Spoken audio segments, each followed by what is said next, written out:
Oh boy, here he goes again. Over this past year, I've had a plan to get an ink card every single quarter by the end of the year, and now we're about to get the last one. That's right, I've gotten five this entire year.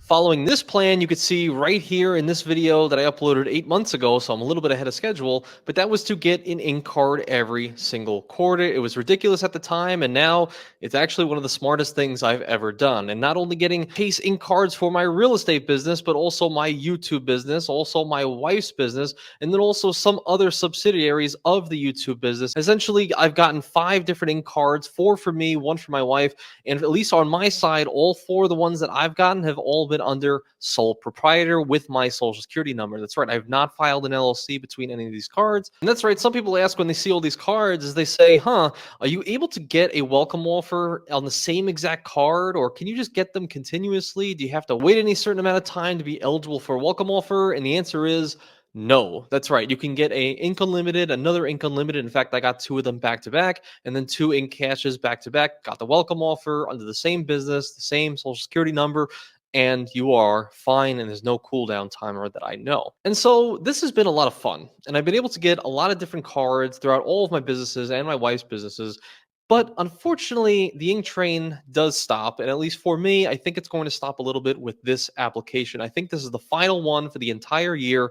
Still working on my ink cash, but I figured the new welcome offer on the Ink Unlimited of 90,000 points after spending $6,000 on the card in the first 3 months. This new record high offer was too good to pass up. And you guys might be wondering, like, you've always been saying that the Ink Cash is, really good because, well, you actually get double the amount of time, right? In the first 3 months, spend 3K and you'll get 35,000 points. In an additional 3 months, so this way you have 6 months to hit 6K to get the 75,000 point bonus. And while the Ink Unlimited, it does have 15,000 more points, that's $900, so 90,000 for the exact same spend.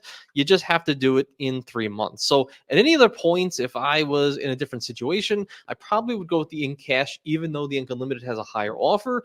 The reason being is I know there's actually going to be a ton of spend coming up in the next few months, and I don't think it'll be hard to hit that welcome offer whatsoever.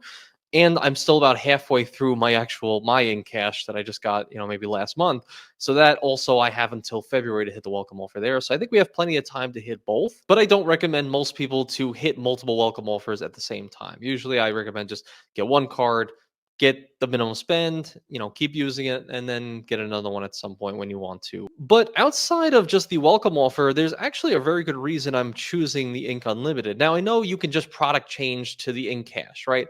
And that's not really the main reason we're doing this, but it's also why I'm just directly going with the Ink Unlimited. But basically, my wife does not have a 1.5% card on everything. In fact, she uses the World of Hyatt card for everything. So since we're trying to earn points on her account for World of Hyatt, the hotel chain itself, I'm kind of leaving money on the table by not earning that extra 0.5% here, which you can see the Ink Unlimited earn unlimited 1.5% cash back on every business purchase with no limits to the amount you can earn. So you can get 1.5% on absolutely everything. And my wife does have a Freedom Flex, but I don't want her to necessarily move that over to the Freedom Unlimited, mostly because the Chase Freedom Flex, usually once a year, and actually it just came live, I think a couple days ago, is PayPal, 5% back on all PayPal purchases. And considering, a lot of the stuff that she pays for, at least for her business and whatnot, is all through PayPal, that 5X actually does probably out earn just a normal 1.5% card on everything if she had the choice between one of the two. So I would, at least now I'm going to give her the option to have both. So this way she can have Chase Freedom Flex, 5% categories, and then now also a 1.5% cash back on every. And like I said, I do know we can just product change her Ink Cash to the Ink Unlimited, but I'm not really too worried about it. I want the 90,000 points. It's going to be easy to spend, so that's why we're doing this card. And honestly, other than the awesome record high welcome offer and just the unlimited 1.5% cash back on everything she's going to be spending on from now and probably till the end of time, unless Chase comes out with a 2% back on everything card, then that's pretty much it. And really, it's just the simplicity of this card, and I've been wanting to get her a 1.5% card for all this time, so that's why she's applying for this one today, for those two reasons. So at least you guys know that. And now let's jump into the application. And actually, I'm kind of surprised I haven't done this yet. I don't know why, but I think you might be wondering, like all of these cards that we've accumulated over this past year, how many Chase points are we actually at? And the answer to that is, I think once this referral hits. So thank you to whoever used that. And of course, if you found value from me or just this entire mission this entire year and you want to use my referral link, I highly appreciate it. And it's in the pinned comment. But if you're wondering how many points that I've earned throughout this whole process, it has been a total. And once everything clears, I guess at least counting my in cash, the second part of the welcome offer, I think it should be a little bit around 450,000 Chase Ultimate Reward points.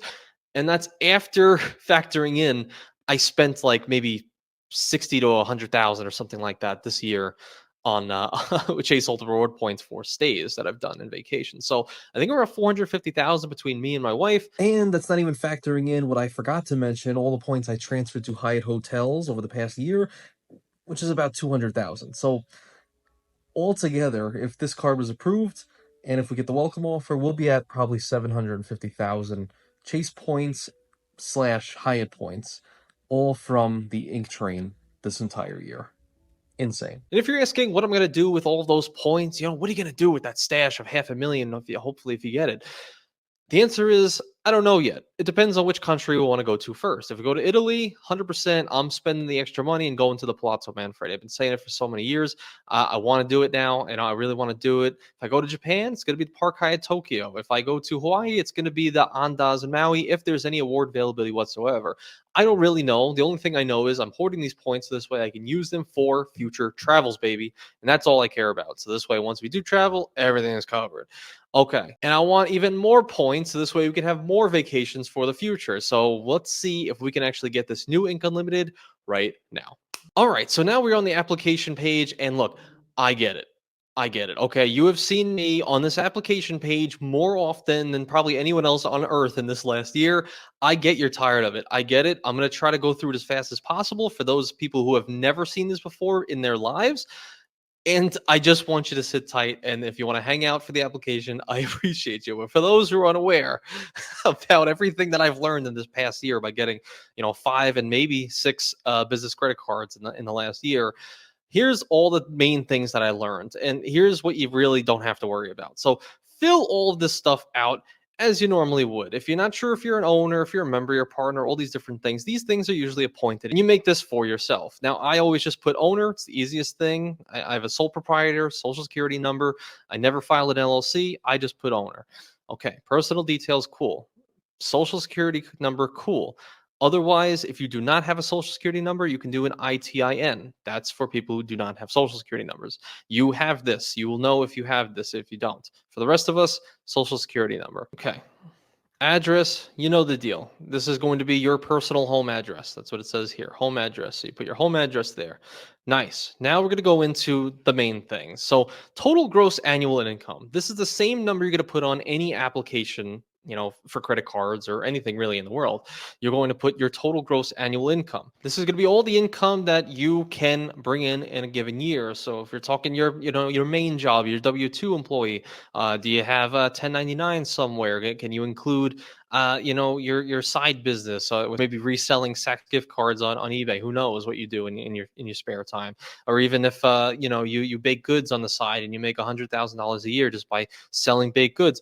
Or if you can even see here, if you just have grandma paying $5,000 every single month in perpetuity, sure. It even mentions here that you can you can actually put this on this line too. So for the most part, I'm just being more facetious, but W-2 stuff put there, put your 1099 stuff, your side businesses, all these different things. Throw that on there and you're going to be good. Good, clean, copacetic fun. Okay, cool. Now, legal business structure. If you filed an LLC and that is the entity in which you want to get this business card under, you're going to want to select that. If you have partnerships with other companies or businesses that you have with friends, what have you, that's what you could put on the line there. Otherwise, for me and probably some people watching, sole proprietorship, this is when you just have a business like I do for this YouTube channel, but I just never filed an LLC. I'm a little bit lazy. I don't get to things. I probably should, and I probably will very soon, hopefully. But for now, still sole proprietor. And the only thing I've noticed in the differences here is usually when you do LLC. Once you go through the application, more often than not, when people do LLCs, that's usually when it's not an automatic approval. You'll get like a waiting page and be like, oh, we need more information. So you just call Chase up. They're going to ask you for, maybe your business established date. So like the formation documents, maybe they want some other letters or what have you. They'll tell you what they need.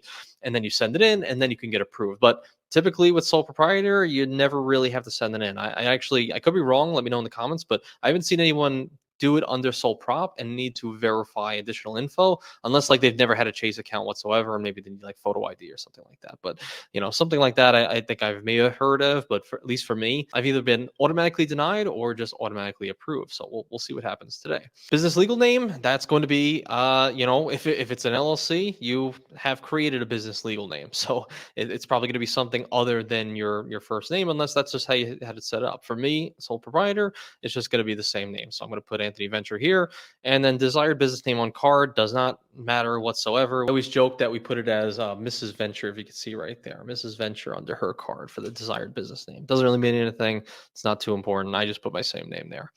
Doing business as, again, something you would have this. So for me, it's no, I don't have a DBA set up. Number of employees, pretty self-explanatory. It says enter 0 if you're the only employee. So that will be for me as well. It's just me. But if you have multiple employees, you guys have businesses out there, of course, add them all in there. Why not? Go for it.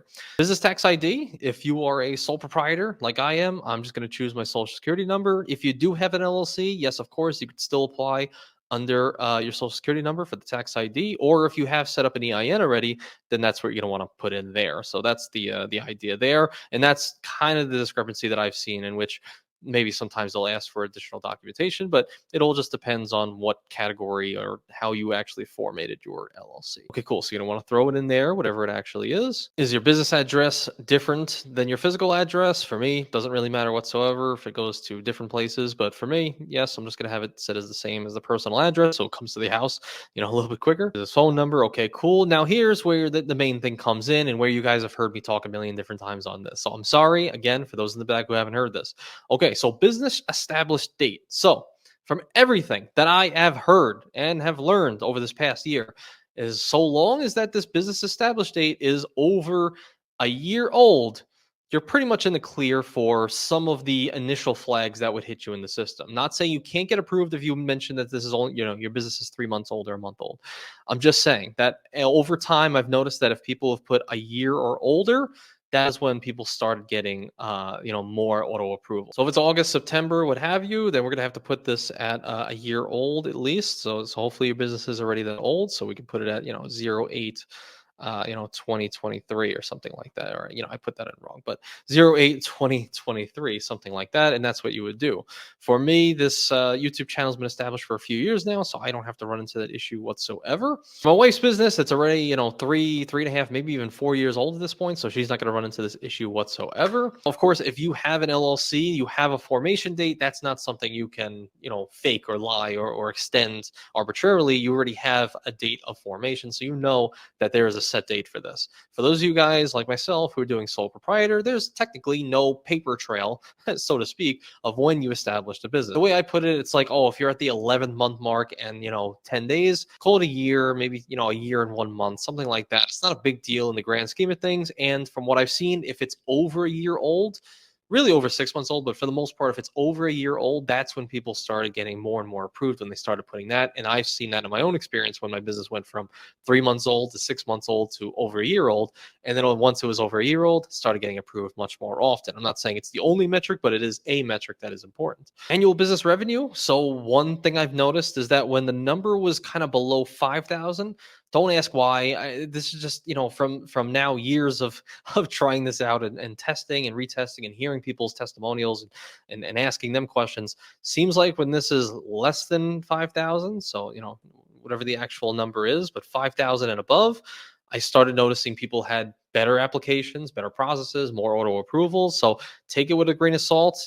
Some people have put in 500 and have gotten approved. So I'm not saying you can't. I'm just saying that depending on your business size, this can help a little bit. So hopefully, if your business is doing 5K or above, then cool, throw it in there, and then it might help. I'm just telling you what I've noticed. And again, this is estimated revenue, so this is also projecting out to the future. So if you're at 4K today, but think you could hit 5 next year, put in your estimated annual revenue that you think you're going to hit. If it can be 5K or above, shoot for the stars.